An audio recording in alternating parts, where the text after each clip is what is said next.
ಆತ್ಮೀಯ ಒಡನಾಡಿ ಬಂಧುಗಳೇ, ಇದು ನಾನು ಬರಗೂರು ಗ್ರಾಮ ಸಿರಾ ತಾಲೂಕಲ್ಲಿ ನಾನಿದ್ದೀನಿ ಈ ಕ್ಷಣದಲ್ಲಿ. ಇಲ್ಲಿ ಇವತ್ತು ಭೂಮಿ ಮತ್ತು ವಸತಿ ಸಮಸ್ಯೆ ಬಹಳಷ್ಟು ನಮ್ಮೆಲ್ಲರೂ ಕಾಣ್ತದೆ.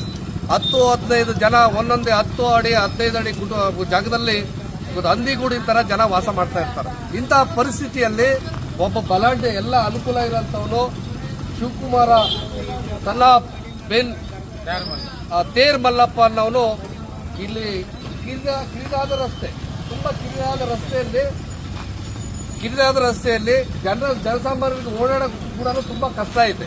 ತುಂಬಾ ಕಷ್ಟ ಇರೋಂಥ ಜಾಗದಲ್ಲಿ ಅವನು ಜಾತಿ ಬಲ, ಹಣಬಲ, ಅಧಿಕಾರಿಗಳ ಬಲದಿಂದನ ಒತ್ತುವರಿಯಾಗಿ ಇಲ್ಲಿ ಈಗ ಶಿವಕುಮಾರ್ ಫರ್ಟಿಲೈಸರ್ಸ್ ಅಂತ ವಾಣಿಜ್ಯ ಕಟ್ಟಡವನ್ನ ಅಕ್ವೈರ್ ಮಾಡ್ಕೊಂಡಿದ್ದಾನೆ.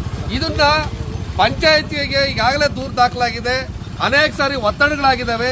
ಇವೆಲ್ಲ ಒತ್ತಡವಾದ್ರೂ ಸಹ ತನ್ನ ಅಧಿಕಾರಿ ಬಲ, ಹಣಬಲ, ಜಾತಿ ಬಲವನ್ನು ತೋರಿಸಿ ಅಧಿಕಾರಿಗಳ ಬಾಯಿಗಳನ್ನು ಸಹ ಮುಚ್ಚುವಂತ ಕೆಲಸ ಮಾಡಿದ್ದಾನೆ. ಹಾಗಾಗಿ ನಾಗರಿಕರು, ಸನ್ಮಾನ್ಯ ತಹಸೀಲ್ದಾರ್ ಸಾಹೇಬರು, ಮಾನ್ಯ ಶಾಸಕರು ಈ ಕಡೆ ಗಮನ ಹರಿಸಿ ಸಾರ್ವಜನಿಕರು ಮುಕ್ತವಾಗಿ ಓಡಾಡಲಿಕ್ಕೆ ಈ ಅಂಗಡಿಯನ್ನು ತೆರವು ಮಾಡಿ ರಸ್ತೆಯನ್ನು ಮಾಡಬೇಕು. ನೀವೆಲ್ಲ ನೋಡಬಹುದು, ಇಲ್ಲಿ ಬರಗೂರು ಪ್ರತಿದಿನನೂ ಎಲ್ಲಾ ಭಾಗದಿಂದಲೂ ಸರಿಸುಮಾರು 4,000 to 5,000 ಜನ ಇಲ್ಲಿ ಬಂದು ಹೋಗ್ತಾರೆ.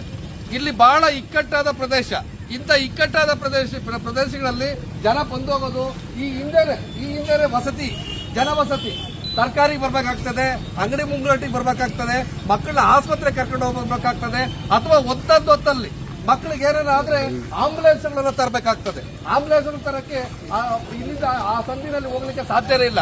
ಅಷ್ಟೊತ್ತಿಗೆ ಹೋಗೋಕೆ ಮಾನವ ಪ್ರಾಣಗಳು ಹಾನಿ ಆಗ್ತವೆ. ಹಾಗಾಗಿ ಮಾನ್ಯ ಶಾಸಕರು ಶಿವಕುಮಾರ್ ಸ್ವಾಮಿ ಫರ್ಟಿಲೈಸರ್ಸ್ ತೆರವು ಮಾಡಿ ನಾಗರಿಕರಿಗೆ ಅವಕಾಶ ಕಲ್ಪಿಸಿಕೊಡ್ಬೇಕು ಅಂತಂದೇಳಿ ಬರಗೂರಿನ ಮತ್ತು ಸುತ್ತಮುತ್ತ ಎಲ್ಲ ನಾಗರಿಕರ ಪರವಾಗಿ ನಾನು ವಿನಂತಿಯನ್ನ ಮಾಡ್ತೇನೆ. ಇವನೆಷ್ಟು ಬಲಾಢ್ಯ ಅಂತಂದ್ರೆ ನಾಗರಿಕರಿಗೆ ನಮಗೆ ತೊಂದರೆ ಆಗ್ತದೆ ಅಂತಂದು ಹೇಳ್ಬಿಟ್ಟು ದೂರನ್ನ ಕೊಟ್ಟಿದ್ದಾರೆ.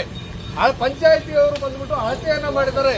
ಇವಂದು ವಿಸ್ತೀರ್ಣ 14 ಅಡಿಗೆ 25 ಅಡಿ ಇಷ್ಟೇ ವಿಸ್ತೀರ್ಣ ಇರೋದು ಅಂತಂದು ಹೇಳ್ಬಿಟ್ಟು ಅಲ್ಲಾಲೆ ಪಂಚಾಯತಿಯಲ್ಲಿ ದಾಖಲಾಗಿ ಪಂಚಾಯತಿ ಅಧಿಕಾರಿಗಳು ಏನಾದ್ರು ತೆರವು ಮಾಡಕ್ ಬಂದ್ರೆ ಬಲಾಢ್ಯರ ಹತ್ರ ನಿವೃತ್ತ ಪೊಲೀಸ್ ಅಧಿಕಾರಿಗಳನ್ನ ಬಿಟ್ಟು, ನಿವೃತ್ತ IAS ಆಫೀಸರ್ನ ಬಿಟ್ಟು ಬೆದರಿಸಿ ಈ ಕಟ್ಟಡವನ್ನು ಮಾಡ್ತಾ ಇದ್ದಾನೆ. ಹಾಗಾಗಿ ನಾನು ಮತ್ತೊಮ್ಮೆ ಮಾನ್ಯ ಶಾಸಕರಲ್ಲಿ, ಮಾನ್ಯ ತಹಸೀಲ್ದಾರಲ್ಲಿ ನಾನು ವಿನಂತಿಯನ್ನ ಮಾಡ್ತೀನಿ, ತಕ್ಷಣ ಈ ಕಟ್ಟಡವನ್ನ ತೆರವು ಮಾಡಬೇಕು. ತಾವೇನಾದ್ರೂ ನಿರ್ಲಕ್ಷ್ಯ ವಹಿಸಿದ್ರೆ, ಮಾನ್ಯ ಶಾಸಕರು ಮತ್ತು ಮಾನ್ಯ ತಹಸೀಲ್ದಾರರು ನಿರ್ಲಕ್ಷ್ಯ ವಹಿಸಿದ್ರೆ ಬೀದಿಗಿಳಿದು ನಿಮ್ಮ ಮನೆ ಮುಂದೆ ಹೋರಾಟವನ್ನು ಮಾಡ್ತೀನಿ ಅಂತಂದೇಳಿ ನಾನು ಎಚ್ಚರಿಕೆಯನ್ನ ಕೊಡ್ತಾ ಇದ್ದೀವಿ. Thank you.